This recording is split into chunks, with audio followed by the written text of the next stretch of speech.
Muraho neza, nimba wafunguye iyi video nta kabuza ni uko ushaka kumenya gutwara imodoka. Nibyo koko wahageze. Iyi ni Rwanda Today Official. Tugiye kubagezaho isomo rya mbere rijyanye no guhagurutsa imodoka za manuel ndetse no kuyihagarika. Nk'uko mubibona dutangiye isomo rya mbere. Iyi ni imodoka tugiye gutwara. Benshi bagira amatsiko yo kumenya uburyo batwara imodoka. Benshi baba banifuza kumenya uburyo bwo gutwara imodoka. Uyu munsi rero nibyo tugiye kubasobanurira mu isomo ryacu rya mbere, kuva ku ka mbere kugera ku ka nyuma. Uzava ahangaha kuri ino channel umenye gutwara imodoka, ndetse bizanakorohera mu gihe waba uri mu kizami. Nibyo ngiye kukwereka muri iyi video y'iminota mikeya cyane. Mu by'ukuri imodoka ntabwo ikomera, ahubwo byose ni mu mutwe nk'uko bajya babivuga. Turebye hano imbere, iyi ni vola. Vola idufasha guhindukiza amapine cyangwa se kugira ngo tubashe kuyobora imodoka ibashe kwerekera aho ushaka kujya.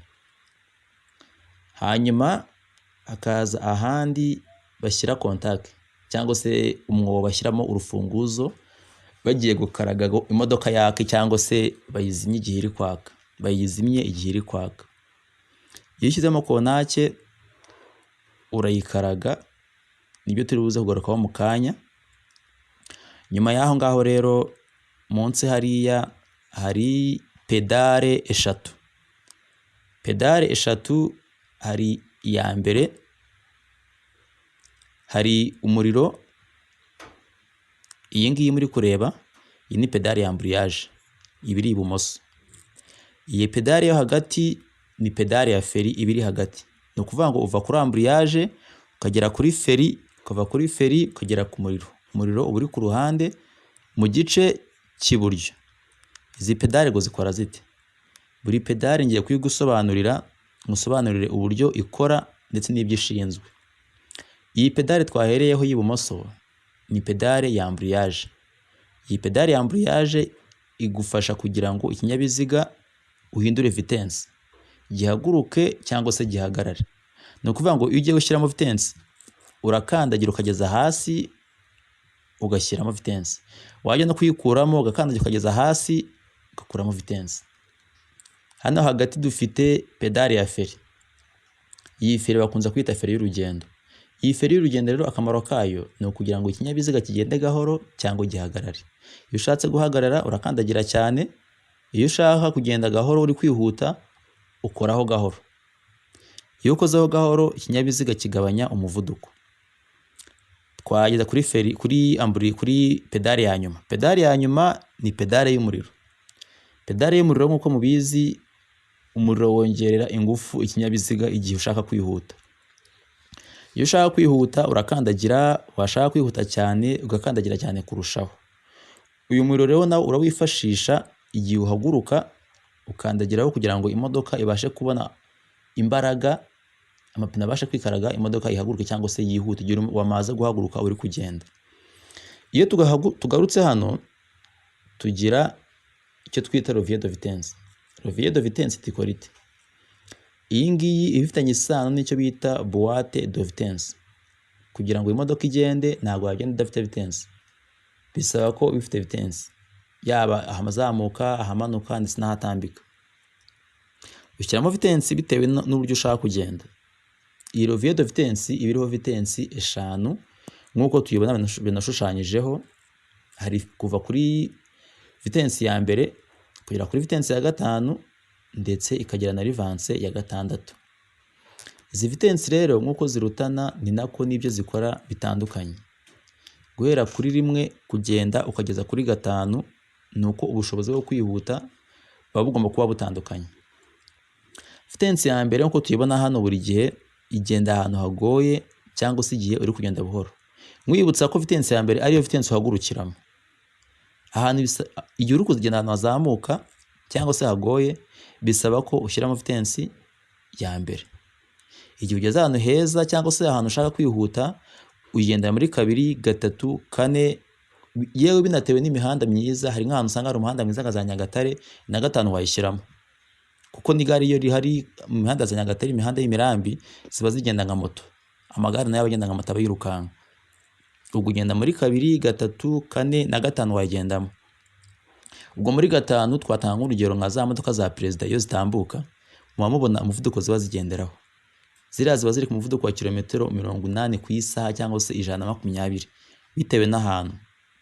Hanyuma nk'abantu bazi mu mujyi wa Kigali, uramutse urimo kuzamuka nko kwa Mutwe Nyamirambo kuri uriya muhanda w'amabuye, hari uzamuka muri vitence ya mbere kuko harazamuka cyane, hari ugendera muri vitence ya mbere kuko nawe ushobora kugenda muri vitence ya kabiri. Vitence ya kabiri iyo yihuta ahantu hazamuka kuko vitence ya kabiri irihuta, imodoka icika intege ikaba yanakuzimana. Izinye kwa Mutwe rero muzi ko byateza ibibazo, ni ukuvuga ngo uzamukira muri vitence ya mbere. Ngira ngo rero vitence tumaze kumva ubusobanuro bwazo n'ahantu zigiramo. Ngira ngo ahantu hazamuka tugomba kugendera muri vitence ya mbere cyangwa se iya kabiri. Ku bantu rero bifuza gukora ikizamini batarabona kategori, biba byiza gukoresha vitence nkeya kugira ngo bitaza kugora kuzipangura. Ariko umuntu wigiye hano kuri Rwanda Today Official, ni byiza ko abazi gushyiramo vitence zose, imodoka akayitwara nta kibazo na gito afite. Tugiye kureba rero uburyo ushobora gushyiramo vitence hanyuma ikinyabiziga kikagenda. Vitence ya mbere nk'uko mubireba hano hariho agashushanyo kabigaragaza. Kano gashushanyo kariho niho bakwereka uburyo ubasha cyangwa se ushobora gushyiramo vitence. Iyo imodoka nta vitence irimo, biba bivuze ko iyo ujunguje gutya cyane nta vitence ibirimo. Ibiri ahantu twita point mort. Abantu barahazi. Point mort nta vitence birimo. Iyo nta vitence irimo, levier de vitence ibirimo hagati na hagati. Bivuze ngo ibihagaze hagati y'umubare wa gatatu n'umubare wa kane. Nibyo koko umubare wa gatatu na kane niho levier de vitence ibihagazemo. Bivuze ngo uramutse usunitse gutya ujyana imbere hajyamo vitence ya gatatu. Wasunika gutya ugaruye inyuma n'ahantu hamwe ukase hajyamo vitence ya kane. Hanyuma cyane cyane ubikora wakandagiye embrayage. Ntabwo washyiramo vitence utakandagiye embrayage, ntabwo ijyamo. Ubwo hasigaye vitence ya mbere, iya kabiri n'iya gatanu na rivanse. Hanyuma iyi vitence ya mbere yo nk'uko turi kubonaho agashushanyo kabigaragaza neza, iyo nta vitence irimo ibirimo hagati muri point mort. Bivuze ngo iyo tugiye gushyiramo rimwe dutambika gatoya tugana ibumoso tugahita tujyana imbere. Iyo tujyanye imbere tuba dushyizemo vitence ya mbere. Hanyuma iyo dushaka gushyiramo vitence ya kabiri tugarura inyuma gatoya tugahita tugarura inyuma twerekeza aho shoferi aba yicaye. Ubwo tubonye gatatu na kane, tubonye na rimwe na kabiri. Tugiye kureba gatanu na vitence ya rivanse. Izi ngizi naho kugira ngo uzishyiremo ujyana levier de vitence iburyo gatoya aho umugenzi yicaye ku ruhande ugahita ujyana imbere. Iyo ujyanye imbere uba ushyizemo vitence ya gatanu. Iyo ushaka gushyiramo vitence ya rivanse ariyo iriho inyuguti ya R, utambika iburyo gatoya ku mugenzi ugahita umanura inyuma. Iyo umanuye inyuma uba ushyizemo vitence ya rivanse. Mwibutsa ko bisaba kuba wakandagiye embrayage. Kadusubize muri point mort.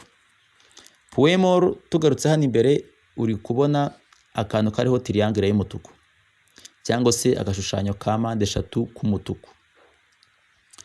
Iki bacyita double clignoteur cyangwa se ya buto ucana amatara y'indangacyerekezo yose akacanira rimwe ari ku myasi.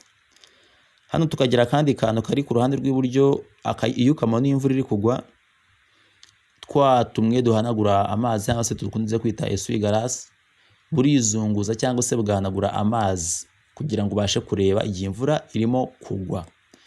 Hano ku ruhande dufiteho akandi kantu ku ruhande rw'ibumoso, ni itara ndangacyerekezo. Iyo ukamanuye rimwe hajyamo ikinyoteri cy'iburyo, iyo wongeye kavamo, iyo wongeye ukazamura hajyamo ikinyoteri cy'iburyo. Wagikuramo ukongera ukamanura hagati, ariko ukoresha urutoki rusumba izindi.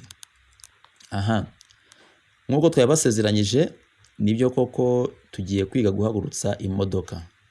Ntago ari ukwiga guhagurutsa imodoka gusa, ahubwo turiga no kuyihagarika, kuko iyo umushoferi atwaye imodoka akenera no guhagarara. Iyo umushoferi yinjiye mu modoka hari ibyo abanza gutangiriraho, ngira ngo murabona ko shoferi yicaye mu mwanya we.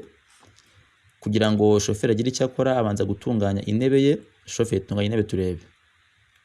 Ukurura akantu kari munsi ukegereza intebe imbere igihe wumva ko ushaka kwegera vola. Ubaye uri muremure ufite amavi maremare wegeza intebe inyuma igihe usanze nawe bayegeje imbere. Ukambara umukandara. Iyo umaze kuwushyiramo ikiba gikurikiyeho ni ugukandagira feri.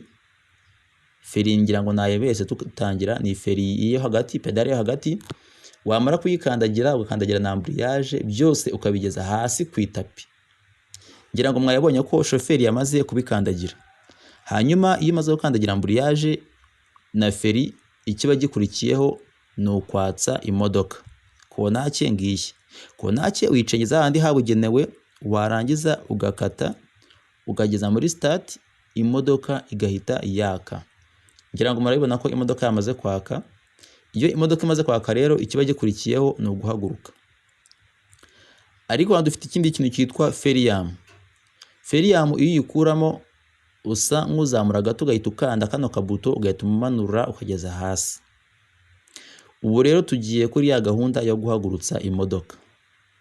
Imodoka nk'uko twabibonye ntabwo ihaguruka itarimo vitensi. Twabonye vitensi ya mbere ko ukandagira ambriyage ukegereza rouvier de vitesse ku ruhande rw'ibumoso ugahita ushyiramo vitensi ya mbere uzamura imbere. Imodoka igahita itangira guhaguruka. Guhagurutsa imodoka uhagurukira muri vitensi ya mbere. Guhagurutsa imodoka bigenda biti: iyo ukandagiye ambriyage na feri nk'uko twabibonye kare, shoferi nibyo agiye gukora natwe tubireba hano. Iyo ugiye guhagurutsa imodoka urabanza ukarekura feri. Shoferi urabona ko arekuye feri akarekura na ambriyage gahoro gahoro, imodoka igahita itangira kugenda.